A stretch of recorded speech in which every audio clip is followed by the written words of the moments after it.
2026 நடக்க இருக்கக்கூடிய ஜனநாயக தேர்தல் தமிழ்நாட்டினுடைய எதிர்காலத்தை நிர்ணயிக்கிற தேர்தல்.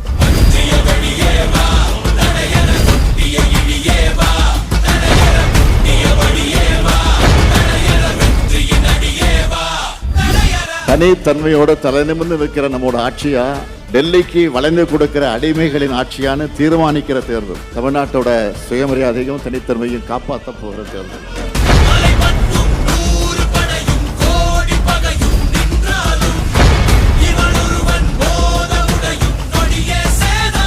தமிழ்நாட்டை அழிக்க இன எதிரிகளும் தமிழ் துரோகிகளும் நேரடியாக மறைமுகமாக வராங்க.